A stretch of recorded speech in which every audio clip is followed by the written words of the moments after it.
Hello there again, it's Edge from Edge Plays. Sorry for a bit of a delay on this next video. I've just been so caught up playing with patch 5.3 of Shadowbringers, and I didn't really want to miss out on that content. I've been loving the experience so far, and I want to try and catch up on those bits. As I said before, I'm enjoying making the vlogs, but they are a little bit harder in terms of what I normally do, because unlike where it's like a live reaction, I kind of have to think of what I say.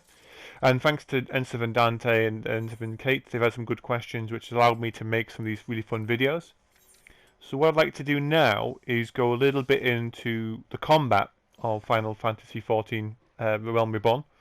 And a lot of people have been asking me what sort of combat it is. I know that Ensiv and Dante's asked, can I dodge mechanics? Can I, what can I do in terms of the combat? And we're going to go over that a little bit today. Running in the background at the moment is just me doing a little bit of crafting, which again, hopefully in another future vlog video, I'm going to have a little bit of a discussion about in terms of that you can do that. So you've got your combat classes, but you've also got your crafting classes. And I've only just started doing it, so I've only really got one crafter and one gatherer at the moment to near max level. So once I've got them to max and I had a bit of a play around and had a bit more fun with it, more than happy to talk a bit about that in future. But combat, so to answer the first question, yes, you can dodge mechanics or certain attacks. And what I'm going to do is I'm going to use a dungeon that I've recorded from previously to show a little bit of what sort of things you should look out for when you're fighting, say for example, bosses or fighting random enemies. So the class that I'm playing as in this particular dungeon is the ninja. Now, I know that, for example, Ensiv and Dante, a friend of mine, has been showing some interest in the rogue class. When you hit level 80, you can unlock this class as part of the story and get a ninja, which is very cool. Dual wields some knives, has access to ninjutsu, which I'm showing off a little bit now. And depending upon the combinations you activate, it allows you to perform special attacks. Or in this case, I can put down like fireball spams or like special fields that help reduce the effects. Now you may have noticed there a little bit of orange circles, orange sort of targeting on the floor. Now when enemies are going to do a special attack, or they're going to telegraph a certain attack, just before they pull off the attack, they will have like a sort of an indicative marker on the ground. Ideally, you do not want to be in that area when that goes off. You're fine as long as it doesn't disappear and you're still in that area. Now there are lots of different icons that each dungeon will show off, and as you can progress through the story, you'll learn those mechanics. So I'm not going to teach you what each one does, because that would kind of spoil the fun a little bit, and it's better to sort of learn as you go. But the more common ones you'll notice are things like these orange targeting circles.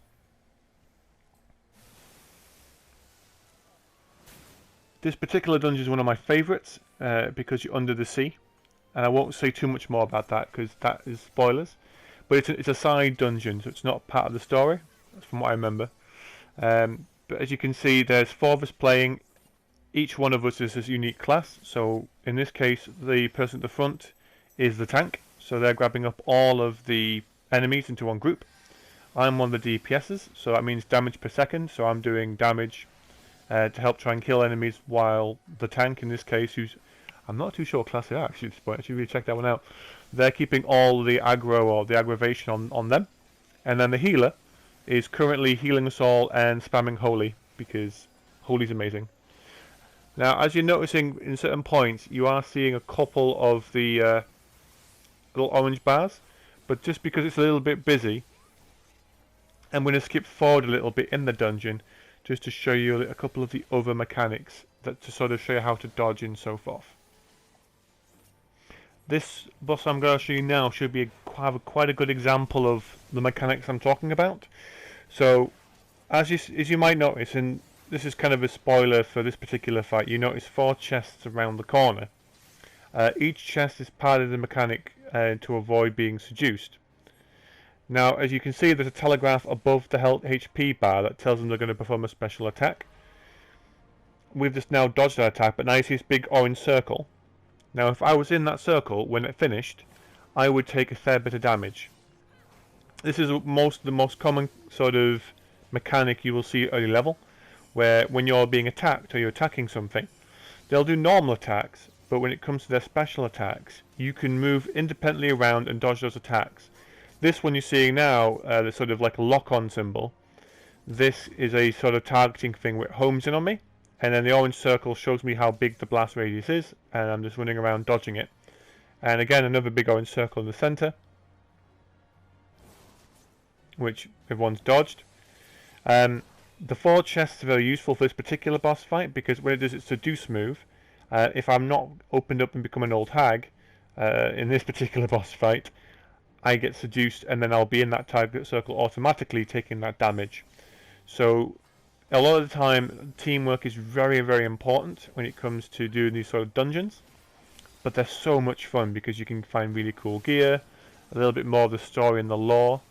A lot of the dungeons you can do aren't necessarily part of the story. They're like side content that unlocks additional things like bosses or events and so forth.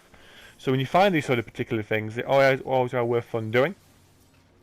I'm doing this one particularly because it's my favourite, and it has a very cool armour set which you can get for each of the classes. And I think so far I've got one for my Dragoon, my White Mage and Gunbreaker.